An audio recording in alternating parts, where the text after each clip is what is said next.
আলহামদুলিল্লাহি ওয়াকাফা ওয়াসালামুন আলা ইবাদিহিল্লাযীনা ইসতাফা আম্মা বাদ। সুপ্রিয় দর্শক শ্রোতা, আসসালামু আলাইকুম ওয়া রাহমাতুল্লাহি ওয়া বারাকাতুহু। সময় সংবাদের নিয়মিত অনুষ্ঠান তাসাউফ থেকে আপনাদের সকলকে জানাচ্ছি আন্তরিক শুভেচ্ছা ও মোবারকবাদ। সুপ্রিয় শ্রোতা, আজ আমরা আলোচনা করব অমুসলিমদের সাথে রাসূলুল্লাহ সাল্লাল্লাহু আলাইহি ওয়াসাল্লামের আচরণ এই সম্পর্কে।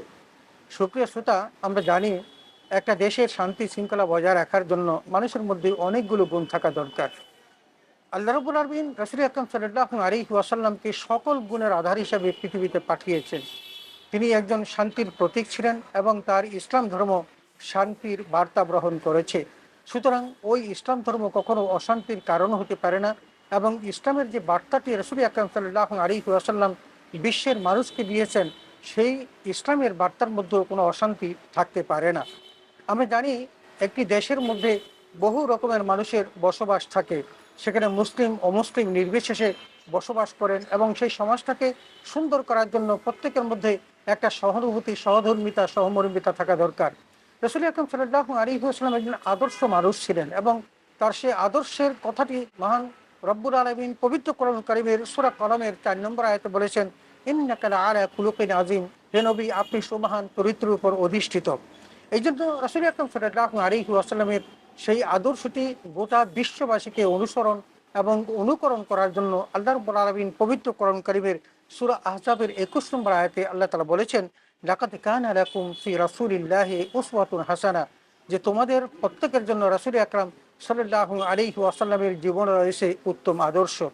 অতএব আসুন, রাসূল সাল্লাল্লাহু আলাইহি ওয়াসাল্লাম অমুসলিমদের সাথে কিরূপ আচরণ করেছেন এবং সেই আচরণটা যদি আমরা আমাদের সমাজের মধ্যকার অমুসলিমদের সাথে করতে পারি, তাহলে সেই সমাজের মধ্যে কোনো বিভেদ থাকবে না, বিসংবাদ থাকবে না।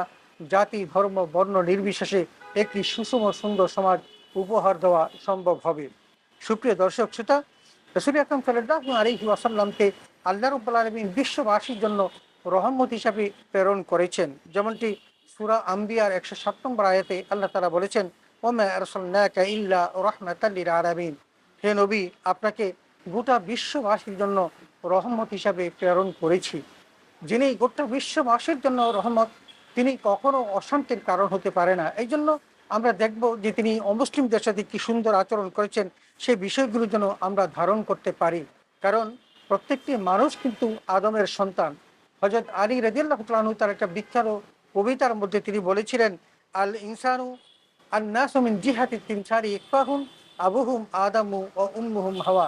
হযরত আলী রাদিয়াল্লাহু তাআলা বলেছিলেন যে প্রত্যেকটি মানুষই তাদের আকৃতিগত দিক থেকে সকলেই সমান, কারণ তাদের প্রত্যেকের বাবা হলেন আদম এবং তাদের মা হলেন হাওয়া। অতএব পৃথিবীতে মানুষ হিসেবে সবাই বিশ্ব ভ্রাতৃত্বের অধিকারী এবং গোটা মানব সন্তানকে এক ভ্রাতৃত্বের বন্ধনে আবদ্ধ করার জন্য এই আলী রাদিয়াল্লাহু কথাটি অত্যন্ত পরিধানযোগ্য।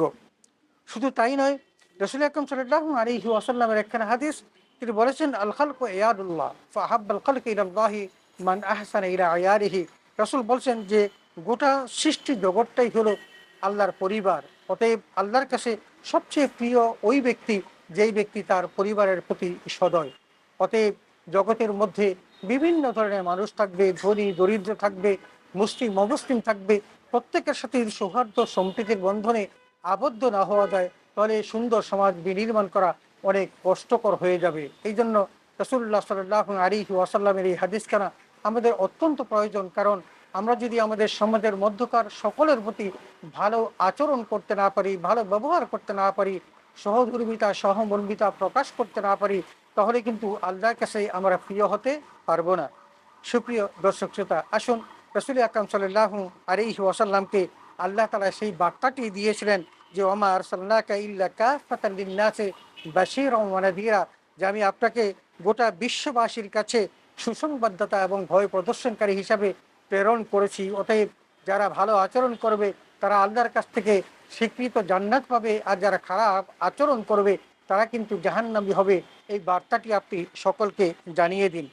এই জন্য আমরা রাসূল আকরাম সাল্লাল্লাহু আলাইহি ওয়াসাল্লামকে আল্লাহ তাআলা পবিত্র কোরআনুল কারীমের মাধ্যমে জানিয়ে দিয়েছেন যে কাদের সাথে অস্ত্র ধারণ করা যাবে আর কাদের সাথে ভালো আচরণ করা যাবে।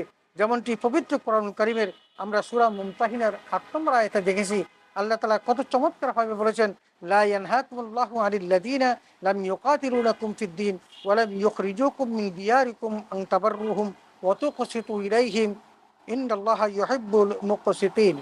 আল্লাহ রাব্বুল আলামিন এই আয়াতে কারিমার মধ্যে আমাদেরকে জানিয়ে দিলেন যে আল্লাহ কি তোমাদের নিষেধ করেছে ভালো আচরণ করতে কাদের সাথে? যেই সমস্ত মানুষগুলো ধর্মের ব্যাপারে তোমাদের উপর অস্ত্র ধারণ করেনি এবং তোমাদেরকে তোমাদের ঘর থেকে বের করে দেয়নি, তোমরা তাদের প্রতি সদয় হবে এবং তাদের সাথে উত্তম আচরণ করবে, তাদের সাথে ন্যায়ানুগ আচরণ করবে, কারণ আল্লাহ তাআলা তো ন্যায়পরায়ণকারীকে ভালোবাসেন। অতএব এই আয়াতে কারিমা থেকে স্পষ্ট হয়েছে যারা মুসলমানদের সাথে অন্যায় আচরণ করেনি, তাদের ঘর থেকে তাদেরকে বের করে দেয়নি, তাদের সাথে যুদ্ধে লিপ্ত হয়নি, আল্লাহ তাআলা বলেছেন তাদের সাথে ভালো আচরণ করার জন্য, কারণ আল্লাহ তাআলা ওই সমস্ত মানুষদেরকে ভালোবাসেন যারা ন্যায়ের পথে থাকে এবং সততার সাথে কাজ করে।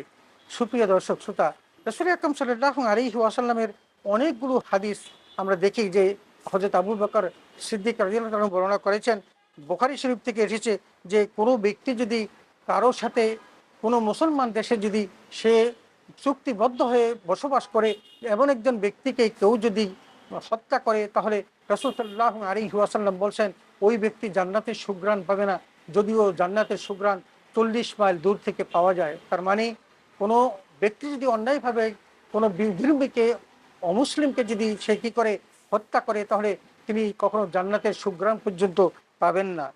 ঠিক তাই রাসূল আকরাম সাল্লাল্লাহু আলাইহি ওয়াসাল্লাম অনেকই হাদিসে বলেছেন, যেটা বাইহাকি শরীফ এবং আবু দাউদ শরীফে এসেছে, রাসূল সাল্লাল্লাহু আলাইহি ওয়াসাল্লাম বলছেন কেউ যদি কোনো চুক্তিবদ্ধ ব্যক্তিকে, যারা মুসলিম দেশে তিনি জিজিয়া কর দিয়ে থাকেন, তার প্রতি যদি কেউ জুলুম করে এবং তার যদি হক নষ্ট করে এবং তার প্রতি যদি অন্যায় আচরণ করে এবং তার কাছ থেকে যদি সে অন্যায়ভাবে কোনো সম্পদ গ্রাস করে কোনো রকমের অন্যায়ভাবে তার প্রতি জুলুম করে থাকে, বলছেন সেখানে রাসূল আকরাম সাল্লাল্লাহু আলাইহি ওয়াসাল্লাম বলেন যে আমি তার বিরুদ্ধে কিয়ামতের মাঠে আমি বিচার দায়ের করব এবং তার বিরুদ্ধে আদালতে আমি বিচার করে তার শাস্তি কামনা করব।